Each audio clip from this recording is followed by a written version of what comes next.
Alright guys, welcome back. You're back with us at Beamer & Son Garage, and we appreciate coming back. So, what are you doing today? There's bugs. That's my kitten in my neighbor's backyard digging at something. So here's what we're doing. We're moving Christine. We're going to take Christine and we're going to put her behind the Mach1 over there in the driveway. So I'll have my 69 to 70 in line.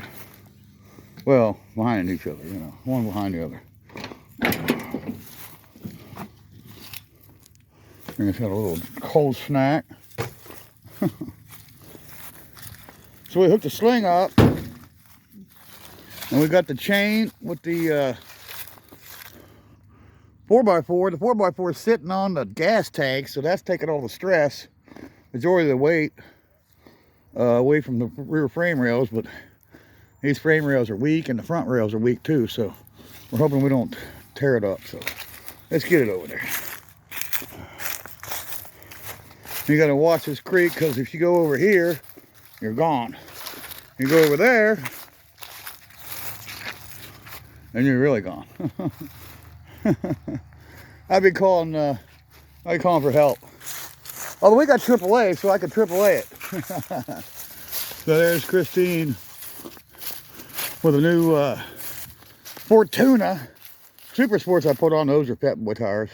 We got to put some tires on the front, brake line, and work on the fuel system. And other than some welding and some obviously wheel well, it needs outer wheel well. Never had it since I bought this car. This car came from Kenny Bernstein's head mechanic on Kenny Bernstein's Indy car, the famous Budweiser King. If anybody remembers Kenny Bernstein from the NHRA Top Fuel Pro Funny cars, well, it was Nitro Funny cars, and Top Fuel dragsters.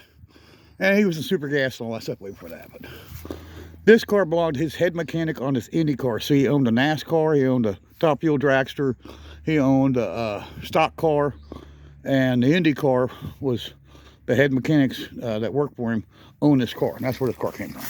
So let's put you on the apparatus. I hate to do it, but I can't hold the phone and maneuver this truck. So, till which time we get some kind of GoPro or something we can stick up on it. This is the way it's going to be for a little while anyway, until we get to where we can afford to buy stuff like that.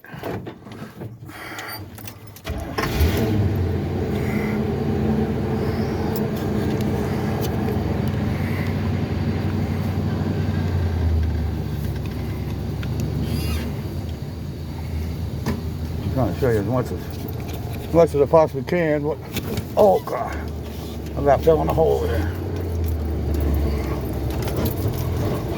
I thought it was in the hole.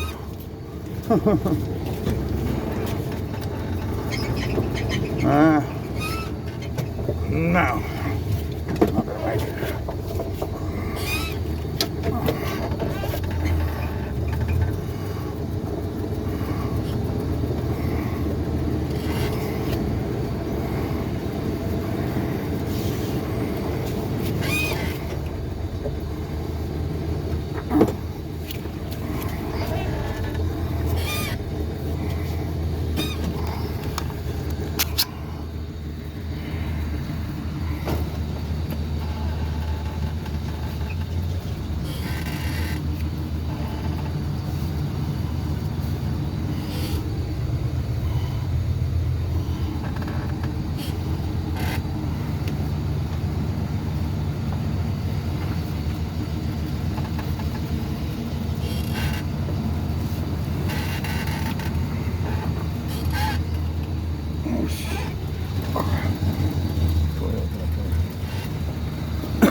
No. Have to get it straight or something.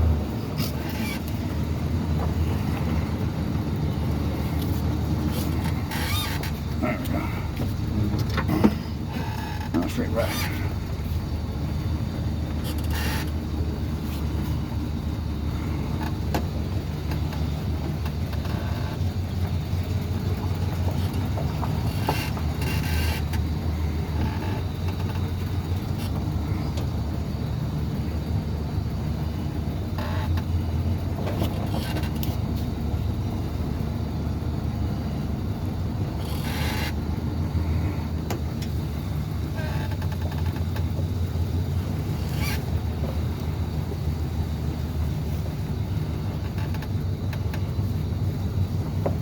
This is really just a knack that you gotta have backing these up. It's like backing a trailer up, but it's a really crappy trailer. And I want this car in the driveway instead of the field of dreams, so that I can work on it, play with it, and talk about it. I love this car. Got one more to bring over. And actually, what started all this was our other Skylar. I wanted to bring it over, but it has to, Christine has to be moved first, so let's drop it down as quick as we can.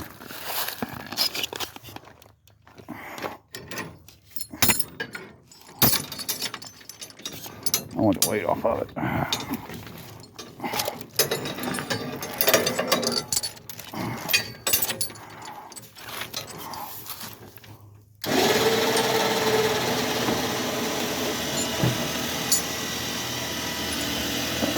Oh, she's on the bumper. Or on the tailpipe. And I got my banana on the tailpipe.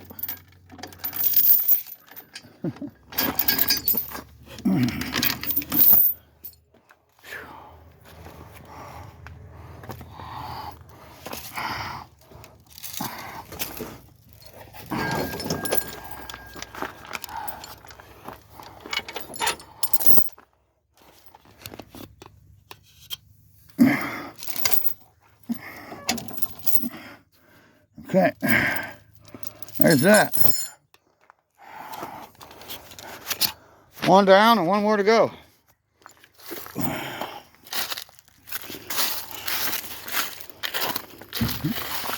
This is a real famous car around here. This is Christine. No, it's not the Plymouth Fury. It's nothing to do with that car. My car is called Christine because the engine in this car, you can't kill it like the movie car. But my car is a Ford Mustang, and it's got a small block Ford. It's a small block Ford I'm talking about. That engine's been in 4 different bodies. So it was in a fastback white car. Well, actually it was, I think it was like grabber orange or something. Then I wrecked it. I put it in a green coupe, wrecked it again, totaled it, and I put it in another car. It was like another grabber orange fastback. It got wiped out, and then it went into this car, which now this car is famously known around here as our Christeen, and it's spelled different than the movie car. The last 4 letters are T-E-E-N, Christine. You know, like a teenager, but not meaning anything to do with a teenager, of course, but Christine. And there you guys go. Christine is made it. And we had a key made by our great friend, Neil Locksmith. You guys remember that video or not? Rambo to the rescue again. Yep, he saved us on that. So if it wasn't for him, I wouldn't even be messing with this car. I'd probably just move it out of the way over there and leave it in the field. But I got a key to it so I could do something with it. I could start it, I could drive it. It runs, it drives, it just needs brake line. And I guess fuel system's gonna need some work because I believe I have a clickety-clack pump on it. I got a clickety-clack fuel pump on it. I'm pretty sure I do. Yep, right there, clickety-clack fuel pump. Looks like another one over there too. Yep. I know my cars. They're mine, so I know everything there is to know about this car here. I tell you everything about this car. Quarter panels are $700 a piece. 2 of them, $1,400. 7 and 7, 14. $1,400 in quarter panels on the back of this car. And the guy was going to make it in some kind of dirt tracker or some kind of, you know, NASCAR type off-road, you know, and he lost motivation for it, money, time. I bought it. I wanted to turn it back into a street car, and so I contracted Johnny Morehouse, and he helped me along with Richard Crocker get the thing from Mount Healthy back to Mount Carmel East Gates, where I used to live at, and we got it. And I went for the help of my friends, probably would have never got it there. And then on top of that, Richard Crocker owns a junkyard. He said, Beamer, he looked at the car, it had no dash, no wiring, it was just a shell. He said, you just bought a car you never fixed. I said, man, I'm glad you told me that. Huh? I said, I'm glad you told me that. And exactly 1 month later, I come pulling in the junkyard, driving this car. And I said, hey, Richard. He's like, what? I said, there's that car you said I'd never fix. There's babies out here. What's up, baby? And he couldn't believe it. I said, I probably wouldn't have done it. And had you not, made that comment saying I just bought a car I never fixed. But since you said that, I was tirelessly, motivated. And I had 3 other cars that I had completely stripped. So I had 3 wiring harnesses, 3 dashes, lower dash, upper dashes. I had everything. I had the engine, had the transmission was in this car. I didn't have a 4-speed. I just had a 4-speed top loader in it already. And I believe it's a 351 2-barrel car. And it's not the 351 Boss, no. Originally, I thought it was a Cobra Jet Mustang because it's got a Cobra on the steering wheel. And since then, I've been told, Ford didn't make a Cobra Jet Mustang in 1970. And I'm not going to argue with people, okay? Maybe they didn't. I don't know. I'm not a Ford, company, knows everything about the company. I just know what I know. This is a 70 Fastback, Cleveland 2-barrel 4-speed car is what it was. Going to the van. There's the van, if you can read it.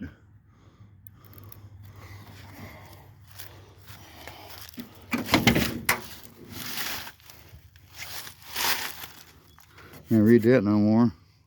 Apparently it didn't have a metal tag like a 69's got. 69's got a metal tag. But see, this is what I keep talking about. There's that Cobra on the steering wheel. See that? There's something about that. I don't know. There's something about that. Now the 70 is pretty much the same car, but there's, the headlights are different. The fenders got a marker light that the 69 didn't have. And it's a 1 headlight. 69 had 2. The 70 don't have the quarter vent in it. It had a different marker light here in the quarter panel. This one doesn't have no marker lights in it because, well, obviously it's got some aftermarket wide quarter panels. So it didn't have it. So this video is turning out to be comparing the 69 and 70 Mustangs. This is a Mach1. It says it right there. That fender I changed out. But this is a real Mach1. And how do I know that? I bought it from the original owner. I know what a Mach1 is. There's the original deck lid. Tells you right there what it is. It's got the wood grain dash from the factory. It's got the pleated seats with a red stripe on both of them. It's got the door panels, which this one's missing. I have it. It's got the red inserts sewed into the carpet. So this is sewed into the carpet right there. It is. This is the Mach1. Now, unlike the 70, this had a tag that's front riveted right there. And there it is. Read it and weep. And then this tag here is just for your tire size and blah, blah, blah. But there's your read and weep, boys and girls.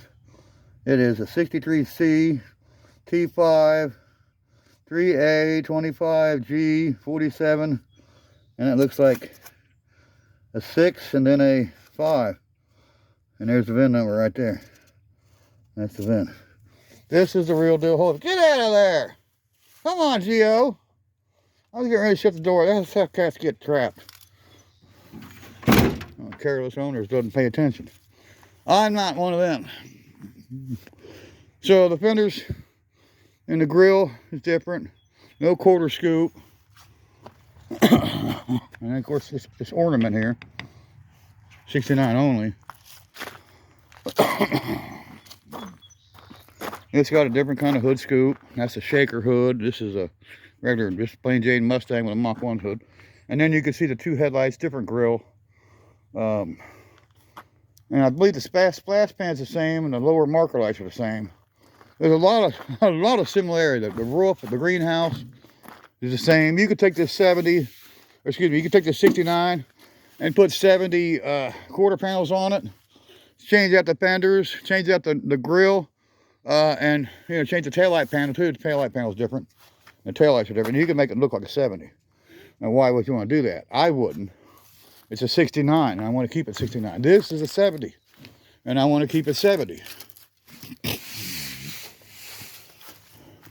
And you can see the taillights, and the taillight panel's different. Same bumper, same lower valance panel. Gas tank, same. Gas cap is different. Flat panel, that's a Mach 1 gas cap. It's not a Mach 1, but it's a Mach 1 gas cap. I put it on there. I thought it was cool. It's flip top, just like this one is, flip top. All right, guys, so there you go. One tow job done, one more to go. All right, guys, check out my friends Jamie Phillips, Axis Auto Parts. And I hope you learned something different than a 69 to 70. I know there's going to be people out there that's not going to like my video, okay? If you don't like it, keep your comments to yourself, okay? If you don't have nothing to say, then go say it to your wife, you know? I don't want to hear it, you know? If you don't like my video, then just leave, you know? We don't want you anyways. This is for my people that are my subscribers, my followers, the people like us, okay? If you're one of them haters, then, you know, you're going to hate. Go to Uncle Tony and see him. It's only obvious we don't want you. I'm going into my Mr. Obvious and what grinds my gears. We had some other guy on the channel just recently. He hit me up on my pickup truck that got wrecked when I rolled. And he says, you need to go to driver's training. You dumbass! What are you talking about? It was a 17-year-old girl caused the accident and almost killed me. Why do I gotta go to driver's training? She needed to learn what the stop sign meant. You dumbass! I'm going right back into my Mr. Obvious. She ran a stop sign, dumbass. That's what caused the wreck, not me. Not going to driver's training. I went to driver's training. I can drive a semi. I can run a truck line. I could drive a bulldozer. I could drive track hoe, backhoe, you name it, I could drive it. And I have. I've driven every piece of machinery on the roads and in construction sites. I've worked for, oh my God, I've worked for construction companies. I worked on their equipment. I ran their equipment. I didn't do it, you know, like moving the dirt for them and stuff. The only time I did that was when I was working for Oxford's. I would load. When somebody came in, wanted some dirt, I'd load it for them. But I worked on the backhoes and the track hoes and all their equipment. Had this big excavating outfit. It was friends of my family. Tommy Oxford, Greg, and Jeff. I worked for those guys. But anyways, my point is I could drive anything. And I'm not going to say I could drive better than any of you out there, okay? But the point is I'm experienced. I know what I'm doing. You know, I towed for 40 years. And I just towed another one. This time I didn't hurt one. Winning. See you in the next one, guys. We got one more to get over there. And it's that Skylark way over there in the field. It looks like the, yeah, it looks like the black one. We got 3 of them. We got 3 2-doors, and we're going to show, hopefully, the other one when I get over there and get hooked up. So check out Actions Auto Parts. Jamie Phillips is Actions Auto Parts. Scott's Beat Shop. See you in the next one, guys. Bye-bye. And don't hate. If you don't like it, you know, don't leave a comment, okay? Just don't watch. Bye-bye.